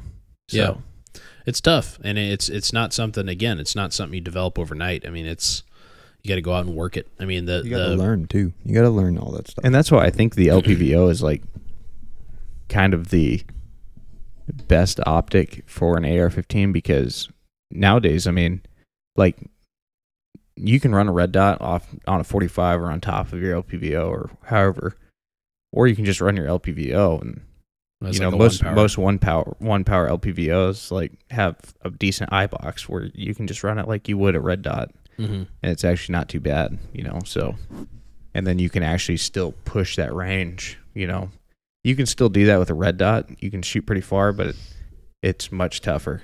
And if I need to, I can put in the zoom capabilities, you know, if it does get tough with that LPVO. Yeah. Absolutely. I mean, we didn't when we were overseas. We had ACOGs and aim points with magnifiers. That was but you guys had DMR setups. Yeah, we did. Yeah, like I had my M14 with a loophole, but it wasn't an LPVO. It was a 4-16, I believe, scope. Or no, it was the Mark IV, so it was 4-12 actually. 4-12. Yeah. I think in the military you're going to start seeing LPVOs though more often. Oh, you already are. I mean, I think that SIG optic is being put on a lot of stuff. But that's what I was getting at, is that if I could have had an LPVO on my M4, I would have wanted one. Like, after having ran one for so long. Yeah. The technology wasn't quite there yet. No, it wasn't. I think the LPVOs were there, but the toughness of them wasn't quite there yet. For sure. Yeah. But yeah, range capabilities is important. You know, especially if you're already an accurate shooter, you know, the farther distance away you are, the better chances you have, because you're like, okay, well, I'm putting my skill versus theirs. Yeah, and I think my skill is better than theirs, so I'm gonna use that to my advantage. Yep. Yeah, and you should always leverage it as an advantage. That's why that training is so important, and you got to get out there and test yourself, push yourself past those, push yourself past your failure point and learn and try to figure out how to get better every single time. You know, that's a critical thing that you got to do, because your enemy's doing it. You know, whoever your enemy may be, whether it's, you know, a CCW situation, or if it's, you know, God forbid, some kind of situation like we're seeing in Ukraine. Like, there's a guy on the other end, on the other side of that firefight, that has been training, and you don't want him to have trained harder than you have. So yeah, because it could mean life or death. And I think kind of sticking to this, we're kind of almost in like a gear territory, equipment. I wanted to point out the importance of also having as advanced equipment as possible. We were seeing some of the craziest technology towards the end of our deployment, man. Yeah. When we got the PSQ-20s, I think they were, thermal overlaid night vision, and they gave them out to the gunners. Man, it was insane what I was looking at. You know, it's got like night vision, but it's like an overlay of orange where you can see the outline of the concrete road the gravel road that was heated up by the sun, and stuff like that. And it's nighttime. You know, it's having that type of tech. You know, we had the Crow system. You know, the Crow system still is what amazes me today. And the Crow system is pretty much just a computer that is on, like, think of a back seat, you know, on the back of the driver's seat, there's a TV, and, you know, right there where your right hand would be on the passenger side is a joystick. And on top of that truck is a giant camera that can zoom into ridiculous amounts of, you know, zoom capabilities. But it's a joystick that's operated by either a 240 all the way up to a 50 cal. You know, now I can arrange that from there on the spot. You know, and plus it links up with what's called the boomerang. You know, and that's something that's still to this day just like, man, we have this. Like, someone takes a shot at you, and this boomerang literally yells at you exactly where it was at. And then if you have it hooked up and synced up to your Crow, the Crow system will literally just turn the gun exactly to where it was at, and all you have to do is pull the trigger. Yeah. It's cool. Like, there's a few times where we would take a shot or whatever from a random area, and the cool thing about the boomerang is it goes over your internal convoy comms. So everyone in the convoy hears shot detected 400 meters east or whatever, and it'll tell you, or sometimes it'll narrow in on like the clock. It'll use like, you know, like it knows your direction of travel and everything. So 12 o'clock is always direction of travel. So wherever your convoy's pointed. So it would be like, you know, shot detected 250 meters, 4 o'clock, you know. It was cool. Like, it was a crazy thing. But even from an individual level, like, I can't stress the importance of having night vision. And we are in a period of time now as a society where night vision is becoming more and more available. It's in some ways becoming more affordable. I don't know if it's actually more affordable really, but it's more attainable, I would say, over more affordable, but it's still really expensive. But if you're serious about a lot of this stuff, then, I mean, being able to see in the dark is such an advantage. Like, I mean, there was times we'd go on mission and we'd sneak up on not just like villages at night, but like the dogs sleeping in the village. Like, that's hard to do. Like, there was one mission I remember where we literally were inside of this village and the dogs were still asleep, and we're in there and we're able to do what we came to do. We scared the dogs. Yeah, the dogs are like, whoa, like, what's that? You know, and it like, you can sneak up on people, and when you can see like a vampire, you know, like it's a huge advantage. So, and then beyond that, thermals, like thermal imaging is insane. Like, if you're just marching around out in the woods and you're being complacent and you're dealing with a major player, they are going to see you under night vision. Like, they are going to see you. So, or I'm sorry, under thermals. Well, both maybe, but because like what Andrew was saying, there's thermal overlay and all kinds of stuff now. And then they obviously have like clip-on thermal devices too for just regular nods. Yep. So there's a lot of stuff out there and that's becoming more common. Like, you saw that at this last SHOT Show. There's that company that's making the dual tubes that has the thermal that hooks in and it relays into one of the eyepieces. It's pretty cool. I'm pretty interested for when that actually starts. Yeah, I don't know if it's out. Like, it's out, but it's not. I don't know if it's being sold yet. But it's pretty interesting. It's pretty cool. Yeah. So you know, do what you can, but I think a big lesson learned there is that the advantage you can get from technology is immense. And if you have those advantages over your opposition, it's an advantage. I mean, you're going to be better for it, and it could be the difference maker. Man, I remember making the new guys that came into the platoon when we'd be doing motor pool Mondays or just out there at the motor pool, and you got to go let them know, hey, go test that boomerang real quick, you know.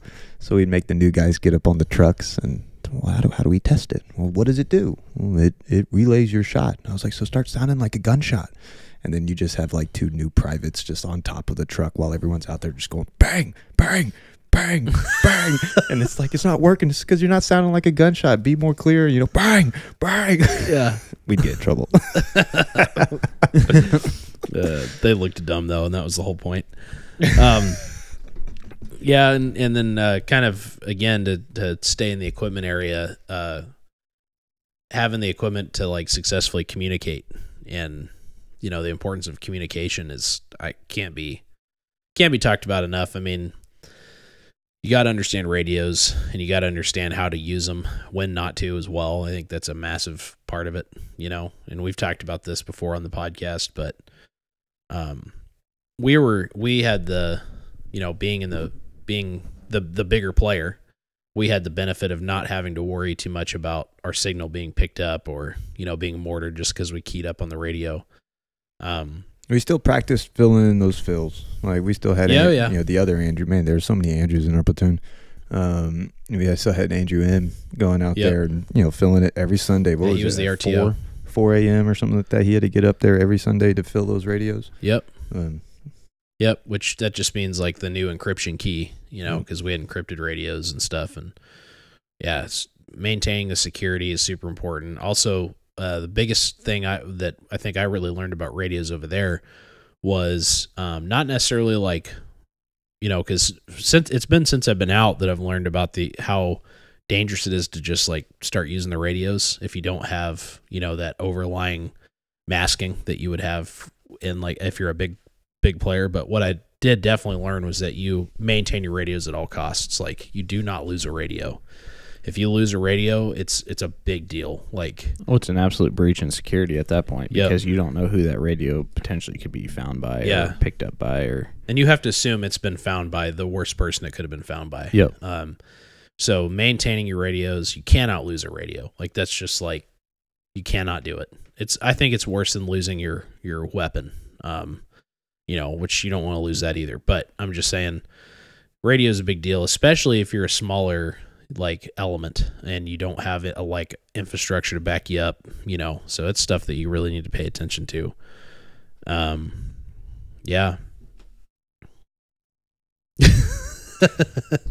So I don't know. I think there's so many things that we could go on about. But I think those are really the big ones that stick out to me. I'm trying to think of some other stuff that. I mean, we had the standard heart and mind mission, the community.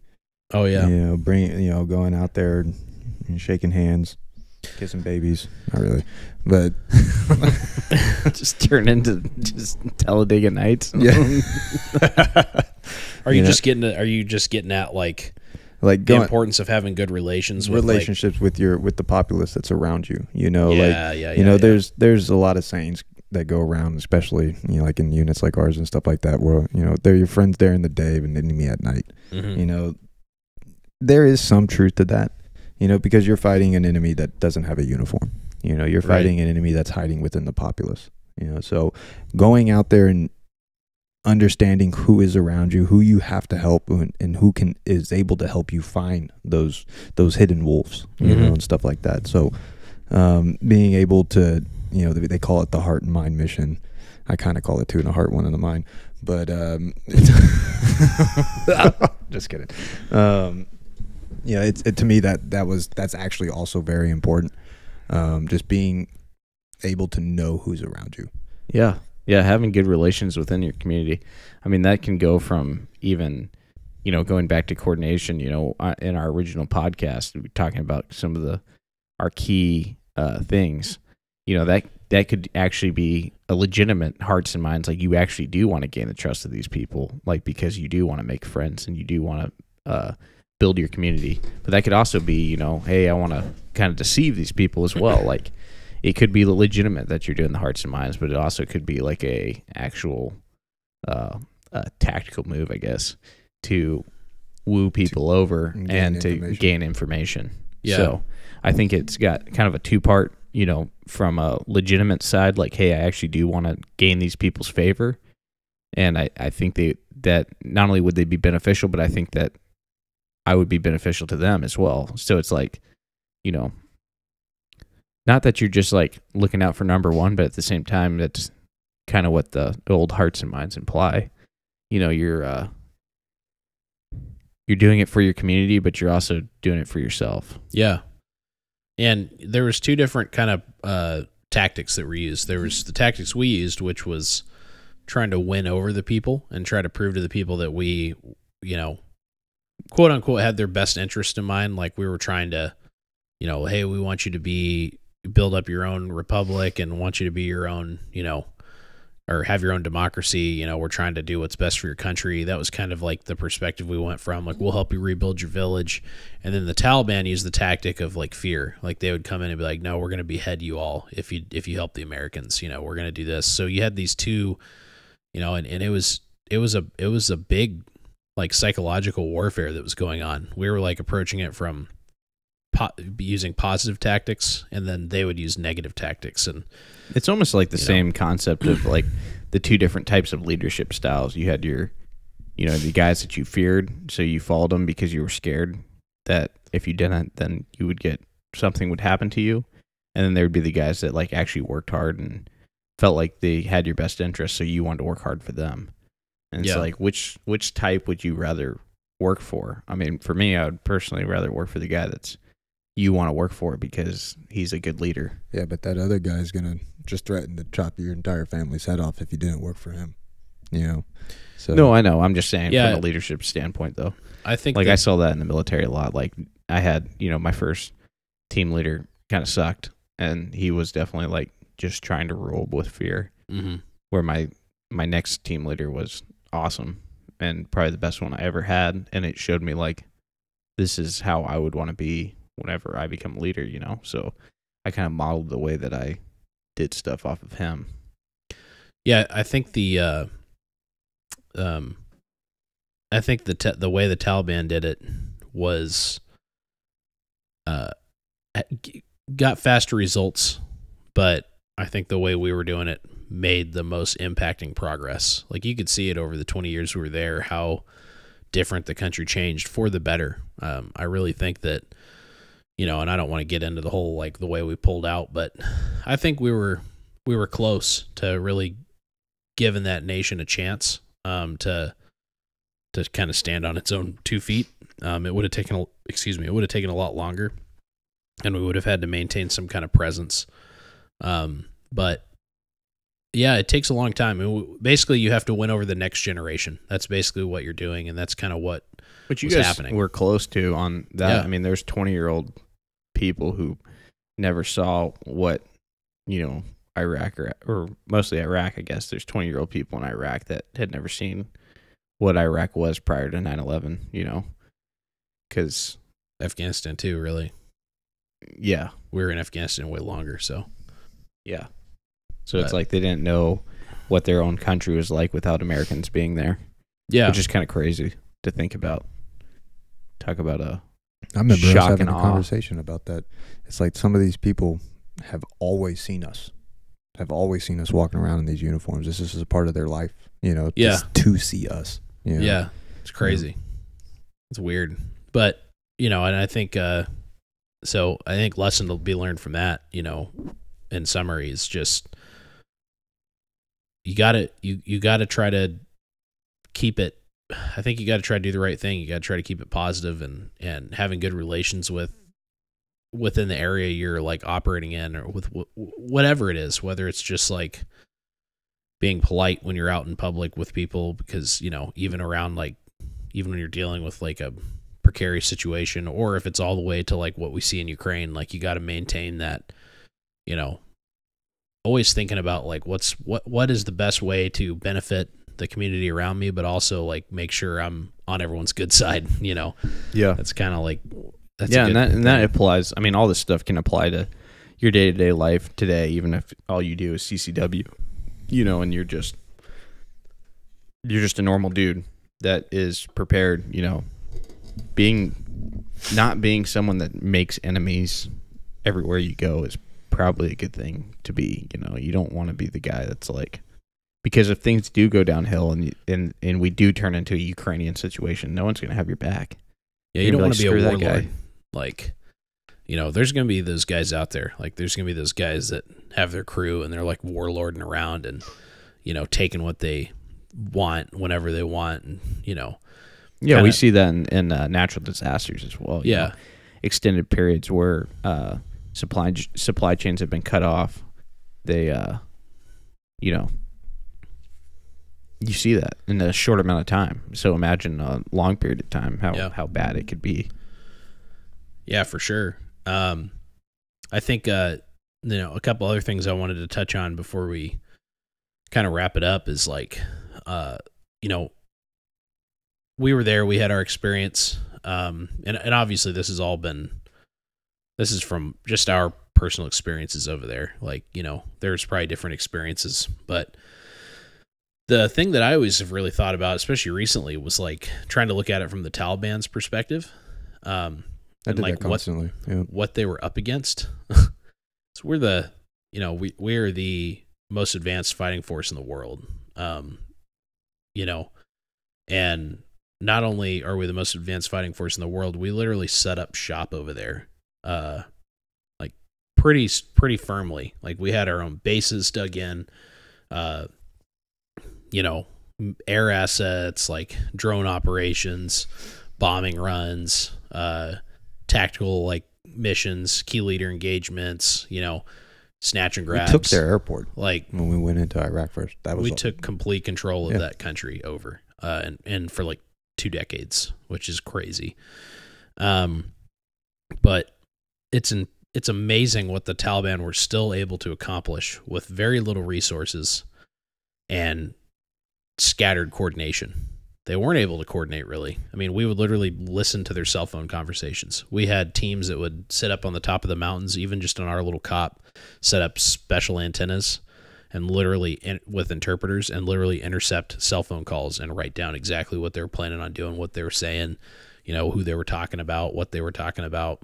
They always talk too about like formations of vehicles and stuff like that. That's how they identify your platoons. I thought it was actually, it's not genius or anything, but I just thought it was cool to actually see how they did it. When we intercepted that one letter, it wasn't, what we call ourselves third platoon. They didn't say that. They didn't say, third platoon's coming out right now. They would identify us by vehicles. They identify us by the order of the vehicles plus the guns on top of the vehicles. Which gun was up in front, which gun was the third truck, what gun was the second truck and the fourth, and things like that. That's how they would identify us. They would name the trucks things, and then that's how these guys are this, these guys are that, these guys are this, because of the outline of our formations. Yep.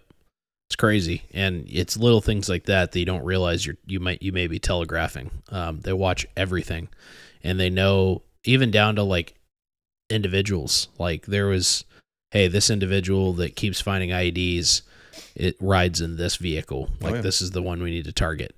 Or like this vehicle always lags behind a little bit. That's the one you target. Like they had little things that they identified, and thankfully we intercepted a lot of that, so we were able to kind of shake it up and make some changes. But yeah, I mean, they had very little resources. They were basically like completely bottlenecked all the time. They were limited to just being able to do like harassment fire. But the thing is it was all guerrilla warfare tactics. They were using very successful guerrilla warfare tactics. They were still, taking lives. They were still ambushing. They were still using IEDs, there's a reason why they had to use the IEDs. They couldn't fight us. Yeah, so that's why it was IEDs over there. And it was successful. It didn't stop us, but it would slow us down. It would hurt us. It would take lives. It was effective, and you have to hand it to them. Like they were against. Not only were they against the number one of the, they were against the most advanced fighting force in the world. They were nowhere near being anything close to an advanced fighting force. They were, just a bunch of people that shared ideology and hated us and wanted us gone. And they were fueled by that. And they were just, there were some things going on in the background. I think there were some big players kind of accidentally like feeding resources, and there was a lot of little weird things going on behind closed doors, so to speak. But regardless, which that would exist in any situation, not just that one. But and a lot of people are like, well, America had their glove, like your hands were tied behind your back, and It's like, well, yeah, we weren't just murdering everyone because that's not what America does. But that's what Russia did in the 80s, and they didn't have any success either. They were also beaten. I can't tell you how many landmine fields are still there. Vehicles as well. Yeah. Like just on the side of the road. Like you can still see them. I mean, they had, what was that one airfield that we came into? You can see the holes from the tanks that they came in, and I'm sorry, that the holes from, like, I think it was some airfield, and bunkers were destroyed still from when the Russians came through, and just bombarded, you know, with their tanks and stuff like that. They don't even fix it, you know. It's we just moved on in next to it, you know, like well, it's like the minefields too. Like there's literally uncleared, like hundreds of thousands of mines that were uncleared that the Russians were literally just like dropping them in just to get people killed. Half of the IEDs were made with half Russian equipment and Russian explosives. You know? And that's all because the Russians were there in the 80s, and they got to the point where they were so fed up with Afghanistan and trying to fight the Taliban and fight Al Qaeda and fight like just the you know, all these different people that were there fighting. They were so fed up with it, they just started like basically committing genocide. Really, I mean, they were just bombing places. They were just taking out whole villages, and you know. So anytime I hear that argument of like, well, we could have destroyed, it's like, no, Russia went in and wrecked shop, and they still lost. They were like, we're out of here, and they literally just like dropped mines, like those airdrop mines, like everywhere. So much so that like on the edges of Bagram, they use it for training.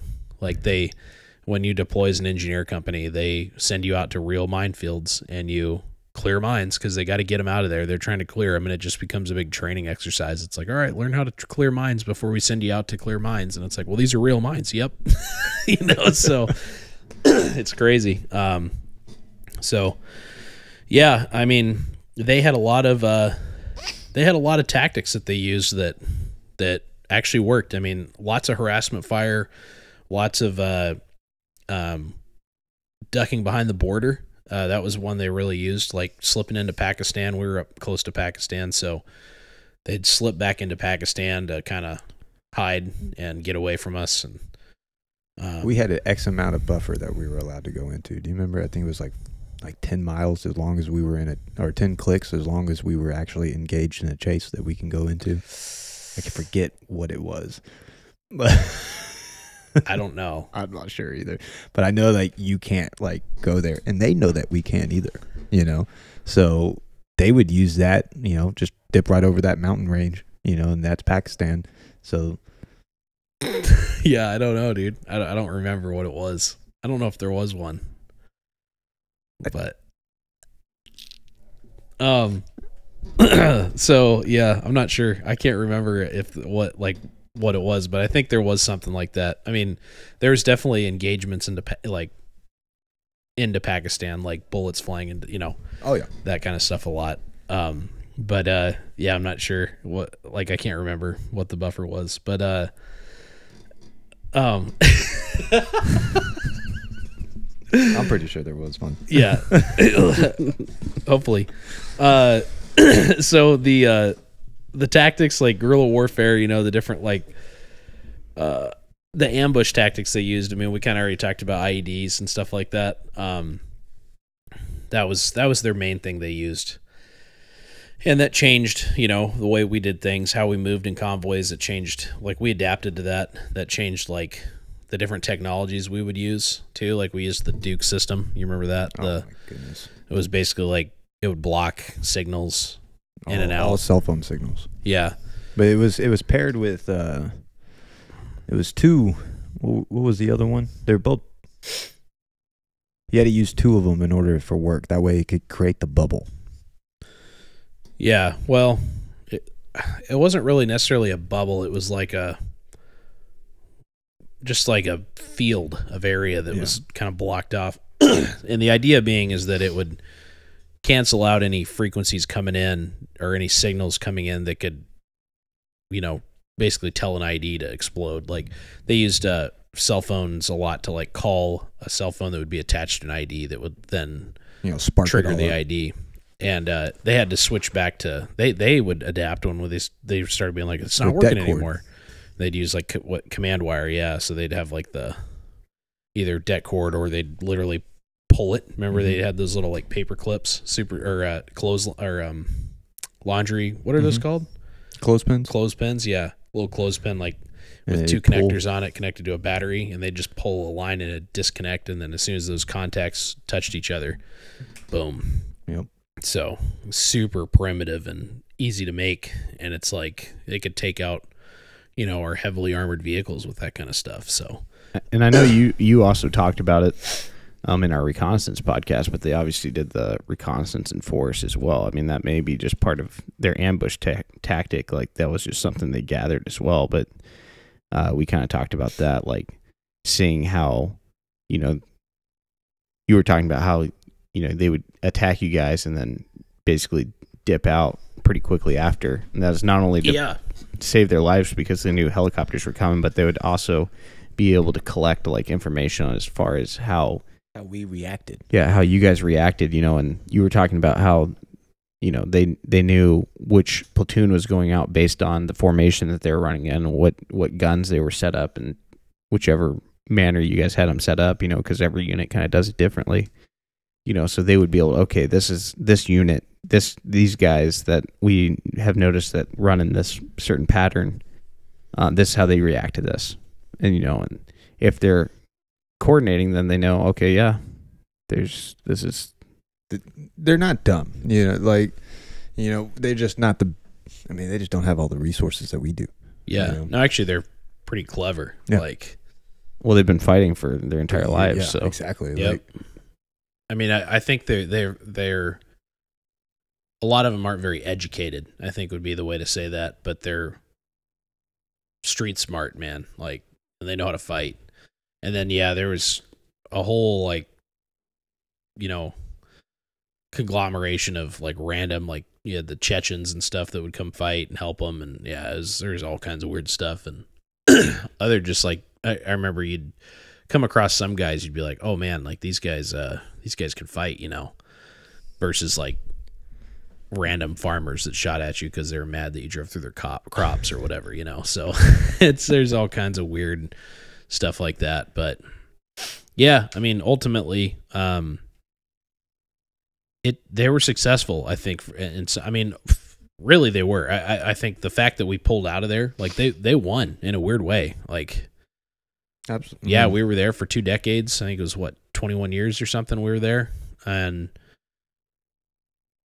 they got their country back. I mean, literally within, weeks of us leaving, they just had full control and full, like, Taliban reign and terror again, Taliban tyranny. And yeah, it's sad. And, but there's some positives I think that come out of fighting. And one of the biggest ones that I've really noticed being there, in a 2-decade conflict is the advancements in trauma medicine have been immense. Lots of advancements, new standards, lots of new ways to save people, like prior to the hospital. The other thing too is just equipment. Equipment has progressed to a level that you could hardly even imagine in late 90s, early 2000s. I mean, like optics and stuff and lighting solutions. Holy cow, lighting solutions have immensely evolved and improved and progressed. Infrared devices and thermal imaging is becoming insane, and it's all fueled by prolonged conflict. So there are positives that come out of it, but war is hell. So it's definitely not something that you want to stay in forever. So we obviously had to leave at some point, but I just don't know. I don't know. I think we 100% did it wrong, but I don't know what, I'm not in that seat, so I don't have to make those decisions, but I get to sit back and say that decision was dumb. Yeah. So, but yeah, I mean, anything else really? I mean, I think we've kind of. No, yeah. I mean, unless you guys got something else that you guys want to throw back in there that we maybe missed, but I think there is a lot to learn. I think you guys' experience is, beneficial to our listeners and, anyone trying to be prepared and be that modern day Minuteman, whether it's thinking from, the Afghani-Iraqi perspective, or thinking from just like, tactics that our military has, because our military is one of the best fighting forces that's ever been around. So, one thing, I'd like to say to your listeners is that it's not all about the fight. It's not all about pulling the trigger and going to the range. Like I said, we talked about in the beginning, there's a lot more to a fight than just having a firearm. It's the fitness, it's the equipment, it's the classes and training with your group, it's the briefs, it's how you do things. It's a lot more than just, like I said, going to that range and pulling the trigger, because you do have to come up with tactics. You do have to come up with some type of SOPs for all of this type of stuff for when it does go wrong, and it's going to go wrong. It's just how it happens.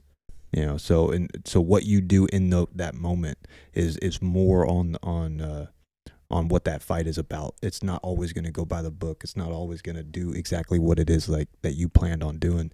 It's going to change, and being able to change with that is key.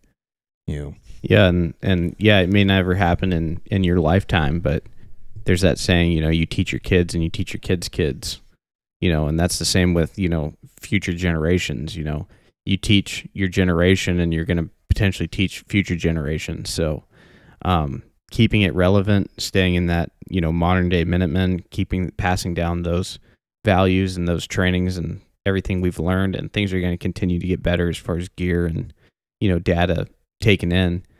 So just continue to teach how important that is as our nation. That's what our nation was founded on. So continuing to teach that and show the importance to the, the newer people coming up, I think it's invaluable. Yeah. Yeah. And I think, taking a negative experience overall, I mean, the war, excuse me, and pulling those positives out of it, and using even the negative parts of your experience for good, I think is like pretty awesome. And that's something that, I encourage you to do if you did serve, and you've got people around you thirsty for information. Don't gatekeep. Like if they're good people and they're wanting to get the information for the right reasons, like teach them what and also be willing to learn from them. And that's what I was getting at, is that ultimately the only way you're able to pass this stuff down is for you to learn as much as you possibly can in your your time on this earth, because ultimately it's not that long, and you want to be able to pass stuff down to the future generations for sure. So try to take as much classes. Try to go out there and train with your group of people that you train with, and try to put everything to work. If you can't just stand there and be the guy that's couch quarterbacking it, like saying, oh yeah, this that, if you're not actually going out and doing it yourself. So I think it's important to actually get out there and put all of it to practice. Yeah, and something I just want to end with really quick is, kind of more specific to Afghanistan. But, we talked a little bit about the pullout, and I've had a lot of conversations with vets and stuff that were over there, and I've even had these thoughts myself. But, just know that your time over there and what you did and what you saw and what you experienced wasn't all for naught. Like, it did mean something, and there was good things that came out of it. It's tough because, and like I said, I've had these thoughts too, but the way it all ended, it's like, what was all that for? Like, what did my buddies dying over there and, the horrible things I saw, like, mean if we just pulled out of there the way we did? And yeah, that sucks, and it's bad, and it's frustrating. But there were good things. Like, I know for a fact that while we were there were, villages and stuff that we helped, and people loved us over there. Yeah, people that we actually got to like come alongside and assist, and make some changes and protect some children. There was things that we saw that and we maybe it was just for that day or whatever, but making positive change, and on top of that, you developed friendships and brotherhoods with people that you just never would have made otherwise. Like, Andrew and I got so close over there, and if we had never gone there, or never like served together, then who knows? We may not even know each other today. So it's like there's friendships and relationships and experiences that you'll carry from that. You were supposed to go there. I believe in what some would call like destiny. I think everything happens for a reason. Personally, I think it's all a part of God's plan, but you were supposed to go there. So don't get caught up in the negativity of thinking it was for nothing. I just wanted to add that in there because, talking about Afghanistan kind of, or Iraq or whatever, there's a lot of guys that have deployed and had to go do some stuff that they'll never forget. And just know that you were supposed to go and there was good things that came out of it. So don't focus on the negative. But yeah, I just want to thank Andrew for coming on, man. You got a trilogy. You got a trilogy of podcasts with us. So awesome, man. Makes me want to stay here for one more week. Dude, you might as well just stay here indefinitely. Indefinitely, huh? we keep joking with them. We're like, yep, you might as well just cancel that plane ticket. I know, right? But no, you got to get back to Pridwen Tactics and get some people trained up. Do the Lord's work. Preach the self-defense gospel and get people squared away, man. That's good. And then we need good guys all over the nation and all over the world doing this stuff and preaching and teaching self-reliance and being willing to take the responsibility for your own safety and protection of you and your family. And it's a pretty cool thing. So I just wanted to say thanks again for having me jumping on. Yeah, man. We'll miss you. Oh yeah.